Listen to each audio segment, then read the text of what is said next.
બિયારણના પ્રશ્નો, એના પછીના કપાતના પ્રશ્નો, એના પછીના બિયારણના પ્રશ્નોના લીધે કંપનીઓ આમાંનું જે પેમેન્ટ આપવામાં જે ડિલે થાય છે એના લીધે ખેડૂતોને સમયસર પૈસા ખાતામાં પડતા ન હોવાથી જે સોસાયટીઓ ભરવાની હોય છે, બેન્કો ભરવાની હોય છે, એ ડિલે થાય છે.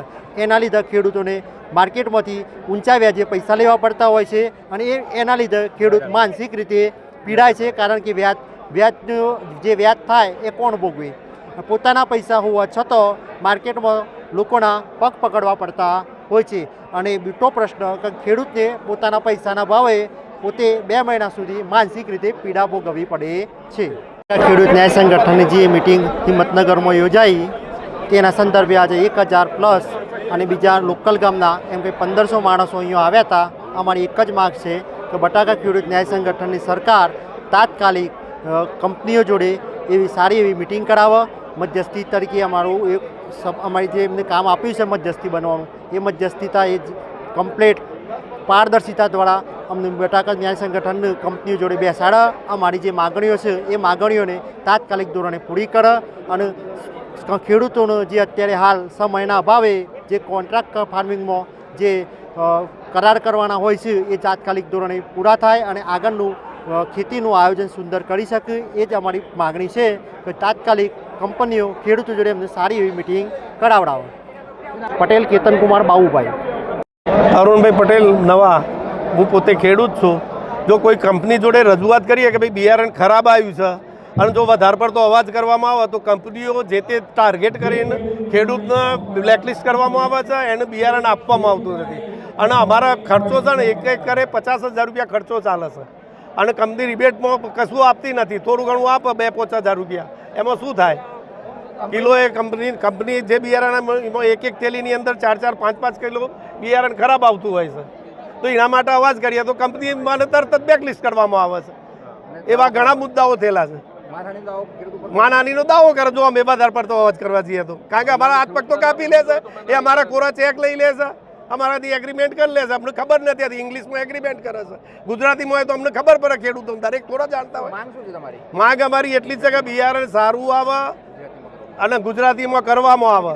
જે એગ્રીમેન્ટ થાય છે ગુજરાતીમાં ખેડૂતને ચોખ્ખું વંચાય એ રીતનું કરવો અને ડાયરેક્ટ ખેડૂત હાથી કંપની કરે. ન્યાય સંગઠનની મોટી સંખ્યાની અંદર મિટિંગ યોજાઈ હતી, જેની અંદર 1800થી ઉપર ખેડૂતો જોડાયા હતા. જેની અંદર બટાકાની અંદર કંપનીઓ તરફથી જે અન્યાય થતા હોય એ બાબત ઉપર ચર્ચા કરવામાં આવી હતી. અને આ બાબતે આપણે સીએમ ભૂપેન્દ્રભાઈ પટેલ સાહેબને પણ રજૂઆત કરી હતી, કૃષિ મંત્રી સાહેબને પણ રાઘવજીભાઈ પટેલને પણ રજૂઆત કરી હતી. એ બાબતે કૃષિ મંત્રી સાહેબની અધ્યક્ષતામાં 2 મિટિંગો યોજાઈ હતી, પણ હજુ સુધી એનું પરિણામ મળ્યું નથી. જેથી ખેડૂતો આજે ભેગા થયા હતા અને સરકારને રજૂઆત છે કે જેટલું બને એટલું જલ્દી ખેડૂતોની વેદના દૂર કરવામાં આવે અને કંપનીઓ સાથે મિટિંગ કરી અને ખેડૂતોનો પોષણક્ષમ ભાવ આપવામાં આવે. આ સમસ્યા એવી છે કે ગયા વર્ષે ઇસ્કોન બાલાજી કંપની દ્વારા ખેડૂતોને ખરાબ બિયારણ આપવામાં આવ્યું છે, ઉચ્ચ ગુણવત્તાનું બિયારણ આપવામાં નથી આવ્યું, મોટા પ્રમાણની અંદર કપાતો કરવામાં આવી છે અને સમયસર પેમેન્ટ આપતા નથી. વેન્ડરો દ્વારા 3-3 મહિના સુધી પેમેન્ટ અપાતું નથી. રજૂઆતમાં તો વાત કરીએ આ બાબતે બટાકા ખેડૂત ન્યાય સંગઠને શરૂઆતમાં એડિશનલ કલેક્ટરને આવેદનપત્ર આપ્યું હતું.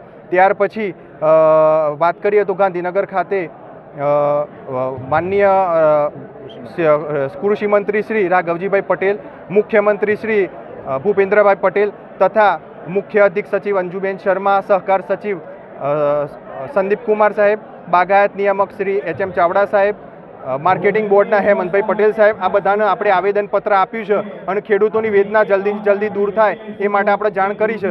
જો આવનારા દિવસોમાં ખેડૂતોની આ તકલીફ દૂર કરવામાં નહીં આવે, ખેડૂતોનો ભાવ વધારો આપવામાં નહીં આવે, બિયારણ જો સારું આપવામાં નહીં આવે તો ખેડૂતો ચક્કાજામ કરશે અને કંપનીઓનો ઘેરાવો કરશે.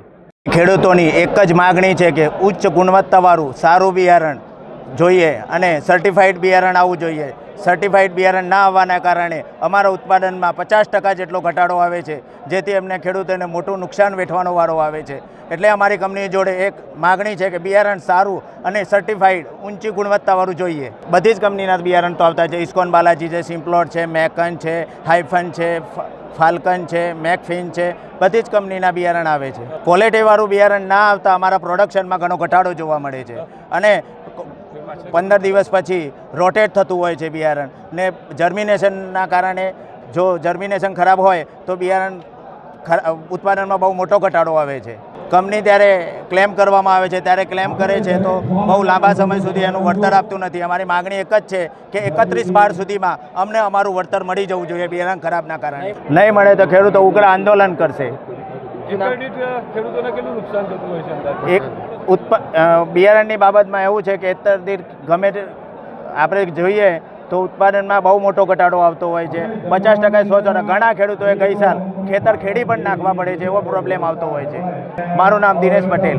આજની આ મહાપંચાયત ખેડૂતોના થતા પ્રશ્નો અને ખેડૂતોના પ્રશ્નો અમારા સુધી પહોંચે એના માટેની અમે આ મહાપંચાયત બોલાવેલી હતી. પહેલાં જ્યારે કંપનીઓ જોડે અમે ચર્ચા કરતા હતા તો કંપનીની વાત એક જ ચાલતી હતી કે ભાવ, બસ ભાવની જ વાત ચાલતી હતી.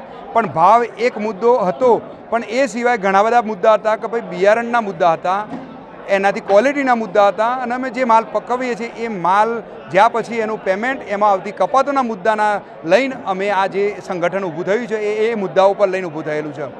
અમે એ મુદ્દા કંપનીઓને અને સરકારને રજૂઆત કરી, પણ અમારી વાત બેદખલ કરી દીધી, અને એ બેદખલના કારણે અમે આ મહાપંચાયત બોલાવેલી છે. અને એમાં અમને ઘણા બધા એવા મુદ્દા મળ્યા છે કે ભાઈ જે ખેડૂતોને પડી રહી છે તકલીફ, અને એનું અમે સોલ્યુશન કરવા માટે આ સંગઠન થકી જ અમે કરવાના છીએ. બીજી વાત, આ ખેતી છે બહુ ખર્ચાળ ખેતી છે. દૂરથી ડુંગળા રળિયામણા લાગતા હોય છે, પણ બટાકાની ખેતી અમે શરૂઆત કરીએ તે એન્ડ સુધીની અંદર 80,000 થી 85,000નો પર એકર ખર્ચો આવતો હોય છે. એના સામે કુદરતી પરિબળો બી કામ કરતા હોય છે, બિયારણ બી કામ કરતું હોય છે, અને વાતાવરણ એટલે દવા, ખાતર અને વાતાવરણના લીધે જે નુકસાની આવતી હોય છે. ક્યારેક તો એવો પ્રશ્ન ઊભો થાય કે અમે 85,000 થી લાખ રૂપિયા ખર્ચો કર્યો હોય અને આવક આવીને ઊભી રહે 50,000 થી 60,000 રૂપિયા. આવા પણ દિવસો આવે છે. શરૂઆતમાં બિયારણ ખરાબ આવ્યું હોય તો બિયારણનો ખર્ચો અમે 40,000 કર્યો હોય અને 15 દિવસ મહિના પછી એ જ બિયારણ અમારે ખેડી દેવું પડતું હોય છે. પણ અમારી રજૂઆત એટલી છે કે એ બિયારણ અમને જે તે કંપનીઓ આપું છું, તો અમારી ખેડૂતની રજૂઆત છે કે એ બિયારણ જે કંપની આપે છે એ પરફેક્ટ ક્વોલિટીવાળું અને સારું આપે, જેના કારણે ખેડૂતોના પ્રશ્નો ઊભા જ ના થાય. મહાપંચાયતનું આયોજન, અમારું આયોજન તો 500-700 ખેડૂતોનું જ હતું, પણ અહીંયા પરિસ્થિતિ જોતા 1200 થી 1500 ખેડૂતો અહીંયા જોડાયા છે. અને એનો મતલબ એ છે કે ભાઈ ખેડૂતોને તકલીફ પડી રહી છે, આ તકલીફ પડી રહી છે એટલે ખેડૂતો આવ્યા છે. આ ખેડૂતો ઉત્તર ગુજરાતના બટાકા પકાવતા તમામ ખેડૂતો છે કે જે તકલીફો પડી છે એ અમને રજૂઆત કરવા આવેલા છે, અને ચોક્કસ અમે ખેડૂતોની આશાઓને અમે નિપુણ કરીશું. હેલો ભુજ, તો કેમ છો તમે? આજે હું તમને એવા શોરૂમની વિઝિટ કરાવું છું જે છેલ્લા 10 વર્ષથી કચ્છની જનતાના પ્રેમ અને વિશ્વાસથી મહેકતું લુગડા બજાર ફેમિલી શોરૂમ. આ શોરૂમમાં સ્ટાર્ટિંગ પ્રાઇસ 399થી છે, જેમાં kids wear, girls wear, boys wear અને જેન્ટ્સ વેર અને લેડીઝ વેરમાં પણ ન્યૂ વેરાયટીવાળું કલેક્શન પણ જોવા મળી રહેશે. અને જેન્ટ્સ માટે વેડિંગ કલેક્શન અને કુર્તા કલેક્શન પણ બહુ જ સારું છે. એનિમલ મૂવીનો પાર્ટ 2 આવે કે ના આવે, પણ એનાથી પહેલાં અમે લઈ આવ્યા છીએ લુગડા બજાર પાર્ટ 2, જેમાં તમને કિડ્સ વેરમાં વિન્ટર વેર સમર કલેક્શનનો ન્યૂ સ્ટોક આવી ગયો છે. લેડીઝ વેરમાં પણ ન્યૂ ડિઝાઇનમાં kurti, top and coat set best price थी स्टार्ट થાય છે. तो जेंट्स वेयर में भी मिल जाएगा boss. Leather, jacket, brand pants and check shirts, formal shirts, track pants પણ બેસ્ટ થી બેસ્ટ પ્રાઇસ સાથે.